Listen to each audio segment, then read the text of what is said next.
Hello, everybody. Welcome to another Winner Circle Sports Betting podcast on a Thursday, August the 15th. Sean Higgs on a Thursday, joined by Chip Chirimbes and Doug Upstone. As always on our Thursdays, hit the like button here. We're powered by GamblersWorld.net and GamblersWorld.net. You can find me, Chip, Doug, and 10 other top handicappers for all your sports betting needs. And NFL's back, baby. Here we go. We had 1 week preseason under our belts. We got a game tonight. Be sure to check out our early bird NFL special, just $5.99. Everything through Super Bowl. Get all the NFL for $5.99. I know nobody's called me smart too much in my life, but I think depending on when you get on this deal, it'll probably cost you about $25 or $30 a week, which is pretty darn good considering I'm pretty sure most of us, we put a package out, it's going to be more than $29.99, $30. So this is a great deal. Smart money move. Money management's always key, whether unit size or just buying anything. You want to get something on a better price point, and this is a good one at $5.99.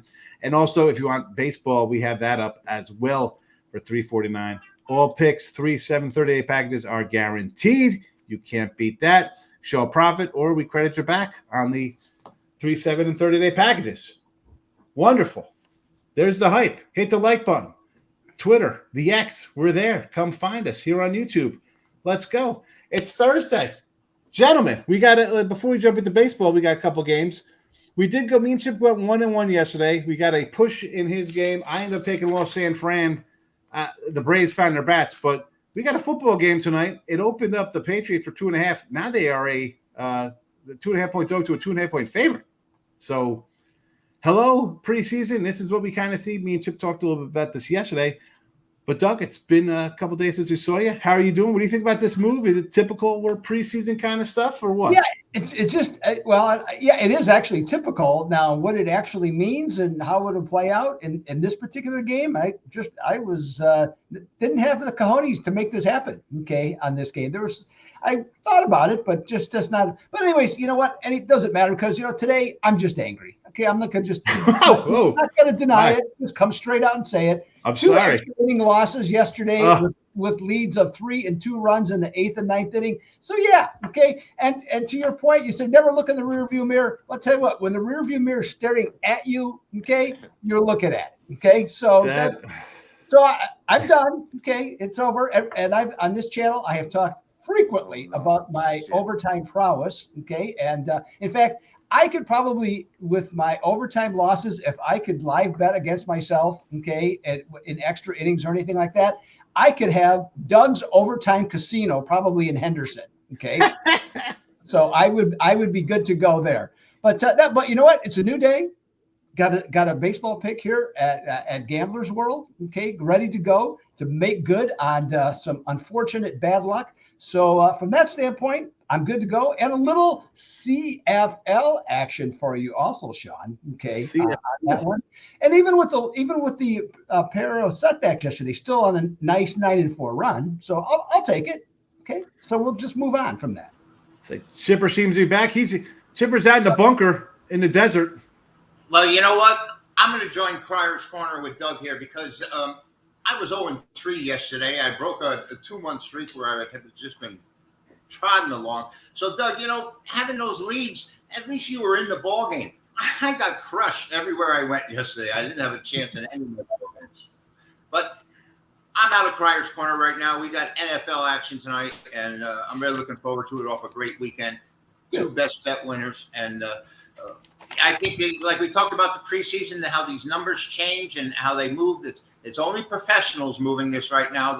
For the most part, your amateur players haven't even started making wagers. I'll come into the Crier's Corner for the week here because yesterday I was 2-3. I was 3-4 the day before that, 1-4 the day before that. It's you know what? Sometimes you hit a little rough patch, folks. Yep. And the fact that 3 of us here have been a little up and down lately, it goes to show you it's not always sunshine and lollipops. We hit some little tough ones a little bit, and the NFL. How about the Dolphin line was 1 this morning? Now it's at 5. So, the lines do move. I don't know if we got Doug's frozen on us here. No, I'm good. Oh, you're all right. There you are. Moved around. I thought you froze up on us. It looked a little sketchy. All right, we're gonna talk a couple games here today. And we're going to start with Chipper because Doug Sure is enough, in. I got We got Boston Red Sox and Orioles. Yeah, you got Eflin's laying 140 here with the O's. Trade deadline deal here versus Nick Pivetta, and the Sox are coming off a extra inning loss there. Listen, I'm not a big Pivetta guy. The guy has a good game. You know, he gives up 4 runs to like the Oakland A's, comes back, he shuts out the Dodgers. I mean, what are we going to get with this guy? The Sox as a team, 8-1-1 to the over. I liked a couple Ribby props in this game, a couple big plus money Ribby props, but the floor is yours with Eflin and Pivetta. What are you thinking? O's going to snap their streak? They've been 500 the last month and a half. You know, I'm surprised that Eflin's pitching for the Orioles. I mean, he won 16 games last year for Tampa. He was 5-7 with them this year, and ERA was over 4. But he's 3-0 with the Orioles. You know, they got new blood. He's freshened up at 2.33. But like you said, Pivetta always seems to have good stuff and always seems to be in the middle of something, but doesn't put up the wins. And that's why I sort of hesitate to take him today. 19 home runs he surrendered already this season. I think this game goes over the total. The Red Sox are 8 of the last 10 with 1 push. So I could see Baltimore bats and the Red Sox bats coming up with enough. I'll play the game over. Over 8.5 is Chipper's play. I tend to agree. Doug is back. We got to hurry because it's been Chip. It's been Doug. It's going to be me next on the freeze frame here with the StreamYard. It happens sometimes. Yes. But Chipper likes the over here between Pivetta and Eflin. I tend to agree. I kind of like some Ribby props over here with these guys. Just the way, I don't know, the Orioles line up, the Red Sox line. But you got a thought on this game? Anything? Yeah, I do. Here you got the number 3 and 4 offenses in Major League Baseball coming in this one. Pavetta's ERA is approaching 8 in his last 3 starts. And here's something else to consider. When Boston has scored 6 or more runs in their last 8 games, they are 8-0 over in their next contest. And the average score of those games has been 14.1 runs per game. I'm going to agree with Chip on this one. And also, let's not forget here with the Red Sox, the bullpen. They blew a lead yesterday, the other day against Texas as well, giving up runs late. Then, remember the Dodger series, they had leads, and the bullpen comes in and blows games. So you got Pivetta, who I said, Doug, you weren't here. I said, the guy gives up like 4 runs to Oakland, shuts out the Dodgers for 6+, goes to Colorado and plays in a wild 20-7 game. So you don't know what you're going to kind of get out of that guy. I agree. We'll make it a trifecta here. Over 8.5. Official Chipper plays over, but Doug and myself seem to agree as well. We think it's going to be an over game. And I'll throw it a couple guys want to look at Ribby props because I think it's going to be an over game here. For the Sox, Devers is plus 145, Abreu 165, Rafaela plus $2, and Dom Smith is plus 230. On the Orioles side, Mullins 240, Santander plus 180, Mountcastle 165, and O'Hearn a plus 180. I like to, again, Devers is the fancy guy. Everybody else should be like, who's that? Why not Rushman? Or listen, go down middle of the order kind of guys. You get great numbers. If the stud star guys get on base, someone's going to knock them in versus a poor pitcher. So that's the way I look at my Ribby props. But I think I throw it out there since we all agreed on the over. But all right, next game up. Like button first. Follow us all on the Twitter world. Let's go. Doug, Natties and Phillies. I apologize for this monster line, but we only got a couple night games here. Right. I didn't think it would be this bad. Phillies minus a 270. A 270 spot for a team. Let's be honest. The Phillies are not a bad squad, right? They're in first place here, having a nice season. Wheeler's having a borderline Cy Young type year. 270. Run line is in minus 130 itself. Total of 8. Parker's not been bad. I kind of like that. I think you find value in taking a net sometimes. But I don't want to steal all your thunder if we're going to bring this up. The Phillies, in a 5-7 month of August, they are 8-17 going back to mid-July. So we've talked about teams up and down, wins, losses. Guys go on streaks. 270. I'm nearly positive you're not going to be on that minus 270 if I know you. But what do you think? Again, sorry for the huge line, folks, but 3 night games, we got to hit them all. So someone got it. I didn't know it was going to be this bad.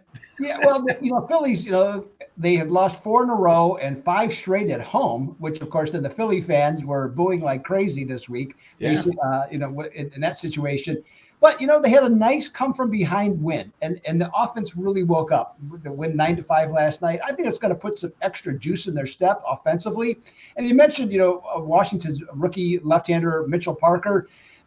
He hit the first year wall about 5 starts ago. Okay, Yes. He had 2 or 3 pretty rough outings, but in his last 3, he's only given up 2 earned runs in 17 1/3 innings. But here's the thing, though: Parker on the road, like a lot of pitchers, especially rookie pitchers, not doing nearly as well with a 4.78 ERA, and he walks twice as many batters on the road than he does at home because, of course, he's just trying to be too fine with his pitches. We all understand what Zach Wheeler does. Okay, the guy's just a stud. Sure, he has the occasional bad outing, but like Sean said, certainly a contender for the Cy Young this year. For this NL East encounter, I'm going to just take a stab at the Phillies on the run line here. And the last 7 times they have beaten Washington, they've covered the run line. So I'll take a stab at that one. Philly run line minus 130 from Doug. Chip, what do you think? Anything? I can't dispute it. And mainly for the most part, it's because of Wheeler. I mean, if you need a stopper, and Philadelphia certainly needs to come up with a couple of good performances. Big win last night by them. But Wheeler's only given up 100 hits in 143 innings with 156 Ks. I think it's too tough to overcome. I would lay the run line before I play the money line here because of the price. Problem with this, you're only getting up 8 times if you have the lead, and you hate to see that backdoor cover by a team getting runs. A 187 batting average against at home, a .96 whip for Wheeler. Pretty good. Again, could be in contention, but let's be honest. I think Chris Sale pretty much locked it up with his last performance. A good comeback season by Chris Sale there. But official pick here from Doug. Phillies run line minus 130. The Boston-Baltimore game, Chipper is on the over 8.5. I'll be looking at Minnesota and Texas. But before we get to that, listen, premium picks at gamblersworld.net. The 3/7/38 packages are guaranteed. The $5.99 early bird NFL special. Go get it. Why wouldn't you? You're here for NFL. We got a live show tomorrow. Mark Lawrence making his debut. I've never talked to Mark before. I'll see him tomorrow about 10 minutes before the show starts. So it should be interesting. You got to tune in to see how we even flow, because I don't know how it's going to be with me, Mark, and Victor King. I have no idea. Should be interesting. Victor King seems like an energetic guy, so I think we'll be all right. But if you want live football, we'll be talking NFL Week 2 NFL preseason. Tune on in tomorrow, 1 p.m. Eastern for that. I'm tuning in just to hear also, by the way, because I know Mark very well, so I'm very curious. I think you might want to save some subjects for off the air. That's the only thing I might suggest as a little helper for you. But no, I think that should be very entertaining tomorrow. I have to get his opinion on the flat Earth and the moon landing. Number one, that's number one. We're going to start the show with that. I wait for after the show on that one. Well, you know what? I wouldn't bring it up at all because it might be his only appearance if you do that.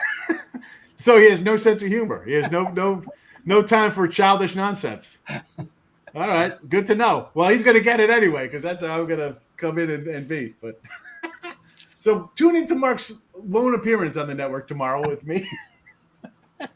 Oh man, yeah. It's funny because you see the playbook. I've gotten the playbook before. You're a clear playbook guy. You go in and you read it, and it's like, wow, I'm gonna have him on a show talking some football stuff. Should be pretty interesting. Should be pretty good. He's gonna come with some good stuff. All right, good stuff here. Not if you're a Texas Ranger fan, because it's been a rough season. You are now a underdog at home here to the Minnesota Twins and Bailey Ober, albeit a small one. It's basically a pick'em type game here. This kid Bradford, high hopes to start the season, but this is why Texas is where they are, because he's got 4 starts under his belt. One of many starting pitchers who's been on the injured list for them all season long here. Good at home, though. His starts have been good. I can't complain about his starts. The number is pretty good. 3 starts, 2.35 ERA, a 1.67 batting average against, a .74 whip. He gets the job done. The Twins off a It's kind of a tough series versus the Royals. They won a couple, ended up losing one there, but the Royals are right on their heels. Not a bad club. Bailey Ober, by the way. How about really, really, really good season? You look at the ERA is a little weird considering how good his whip and batting average against are. I mean, he's got a 72 whip his last 7 games. On the road, 204 batting average against as well. I'm going to look towards the under in this game. I think you got a little travel spot here for both teams. The Twins play the afternoon. The Rangers off a extra inning kind of game, which, their bats have been lagging all season long as it is. I don't think it's going to help versus a guy who's coming in actually misses bats and doesn't allow guys on base. What do we got here? An 8 total of 8. I'm going to go under. Give me the under 8 here. Doug, what do you think? Well, the Rangers, last night had a big breakout game, but what I actually focused in, and I understand your point about Ober, and I certainly won't disagree with it, but I kind of like, I think he's had a very poor season, talking about Adolis Garcia. Yeah. I mean, 220 now, and that's up because he's hitting 341 in August so far. Last night he had 3 hits, 2 home runs. His over-under for hits, runs, and RBIs is 1.5 plus 105 here. He surpassed that in 5 of his last 7 tries. Okay. He does. He doesn't swing or he hasn't hit as well at home, which is surprising, but I'm willing to take a flyer on the over on hits, runs, and RBIs in this game on him, especially at plus odds. Garcia hit, run, ribbies. I like it. I threw out some ribbies, and then Doug's coming in with a hit, run, ribby for Garcia, who, by the way, did not show up well in the All-Star game for Texas. Good job for the home run derby there, but what are you going to do? Chipper, thoughts? Well, after yesterday's 0-3 disaster, I usually try to lick my wounds and cut back. I posted one game today on the site, and this is the game. So I'm going to give you something else dealing with Minnesota and Texas. Today's August 15th, guys, and I got something for you. In 1912, remember these days, Sean? Guy Zinn stole home plate for the first time ever in big league action, twice in the same game. But the more interesting thing we have, Doug, this really has to have some kind of effect from Chicago people. 1925, Dicker Kerr, who won 2 games in the Black Sox Scandal World Series in 1919. They had 8 teammates that were suspended, finally got back into Major League Baseball, made his first appearance 6 years later in 1925.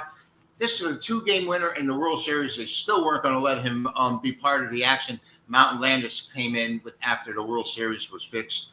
1975, because of a rule change, Earl Weaver was able to be thrown out of both games of a doubleheader. Because previous to that, it had been a rule where if you were thrown out in the first game, you were automatically out the second game as well. They revised the rule, and Earl Weaver managed to use or put it to a test. Let's put it this way. 1989, a really sad thing was that Dave Dravecky, I don't know if you remember. He broke his arm. Pitch. His second start after the cancer rehab. 1993, Nolan Ryan pitched his final game, winning game, shall I say, 324th victory on this date. And then 2012, Felix Hernandez pitched the 23rd perfect game in baseball history. So that's it for August 15th, but we got football winners and baseball winners at gamblersworld.net. Log on, become a big-time winner for us. I mean, we're all doing so well with this in this preseason. We've talked about how much we know what's going on because they tell you who's going to be playing. Take advantage of the numbers. I thought when you said, speaking of Twins, I thought you were going to be like a Rod Carew or a Ken Herbeck kind of thing. But, of course, you can't do something in my wheelhouse. You got to go back to Dickie Kerr and the Dickie Kerr, Mount Landis. How about that? I mean, he won 2 World Series games, and they still wouldn't allow him to play, and it took 6 years for him to get back in the majors. Earl Weaver took the Orioles to the 82 World Series, right? I used to like when he turned his hat around so he could get closer to the umpire. He could get right into his face. So the bill of his hat wouldn't be hitting the umpire. What they win at 72? No, it wasn't then. Baltimore was 7. They won it in 70. So, yeah, because they lost at 6 to the Mets. Right. They came back. 70, and then they, and then I don't remember the next time they got back. 82, they almost got there, but Milwaukee did. That's right. I went to the World Series that year, all the playoff games and World Series. So that was fun. Except for Gorman. Lewis. Who's leaving out? Pete Vukovich and Raleigh Fingers? 1960. What was it? That was when I'm trying to think. Harvey Keene, Harvey's Wallbangers. Harvey's Wallbangers for the Brook. That's right. Yes. In fact, one of the best things about that, so they lose the World Series, they come back home. There's a parade they have in the stadium, and at 8 a.m, Pete Vukovich and Gorman Thomas. They're driving down the interstate. Got a parade thing going for them. They pull over the side of the car, okay, to take a leak, okay, because they're drunk out of their minds at 8 a.m. Okay, right there on their way to the ballpark. Well documented at the time. That was a interesting collection of characters that only a Harvey Keene, who just let him play, could make that work. Robin Yount was on that team, right? He was on that team, yes. He entered the stadium on a motorcycle, okay, for that celebration as well. Came into the stadium on a Harley, and yeah, so it was as I said, it was a very fun team to be around, and some of those guys, and a lot of being in the golf business, I knew a lot of those guys too. They used to come into the store and stuff like that. So yeah, so it was a lot of fun. I always liked the Brewer helmet back in the day. I liked the glove and the ball. I thought it was a nice insignia for a hat. Yeah, they don't make the good hats like that. Like I like the Philly powder blue uniforms back in the early '80s. I thought they're pretty cool looking. Some of the older uniforms are just kind of crisp looking. I don't know why. Let me ask you, city uniforms. What do you think about those? I think I already know the answer. Yeah, no. I mean, some look all right, but just give me the original kind of stuff, like the old Twins uniform, like the old Angels kind of stuff. Right. Sometimes simple's better. I mean, I guess they put, even the NBA does that. They put the thing on there like, the Bay, or, they're trying to get a little trendy and bring like youth into it and stuff like that for people to watch or just sell product. But I don't know. Some of the old designs were just kind of iconic. Yeah. No, I agree. The city uniforms, I mean, it was fun for a year or two. Now it just seems it's unnecessary. It's kind of like interleague play. No, I'll disagree on that one 100%. Oh, you like it? I'm not an interleague play guy. Chipper's back again. Yeah, listen, I'm all over the place. Speaking of old, it's not that Chipper's here. The season is getting old here. Major League Baseball, we're in the last month and a half, or what playoffs, probably 2 months of baseball. Get the remainder of the season for just $3.49. But we got a little baby coming out of the carriage here. NFL, $5.99 early bird special is up at gamblersworld.net. Do not miss out on that. Daily picks are up always from the three of us and 10 other handicappers. Be sure to check out the gamblersworld.net website for your premium action. More free picks there. We do the free pick show here 5 days a week. Like buttons hit. Twitter, follow all of us. I'll be back tomorrow live with Mark Lawrence and Victor King. Monday with Doug and Chip again. We'll be recapping, or talking about at least, should be a good weekend for all of us with NFL preseason. And we have college football kicking off across the pond on Saturday. Wow. It's crazy. All right, gentlemen. Good to see you as always. Recapping. I got the under. Texas 8. Chipper is over 8.5 in the Baltimore-Boston game. Run line for Doug, Phillies minus 130. We went 1-1 yesterday. 4-2-1 for the week, plus 285 on a $100 bet. I've been keeping track because I'm a sicko. Just ask Doug. He knows I got problems. It's all right, though. All right? We're here for you, people. They're scrolling. I'll let it come across. Phillies run line. Orioles over. And finally, there it comes. Rangers under the 8. We got you covered. Thanks for watching, everybody. See you tomorrow. Good luck. Bye-bye.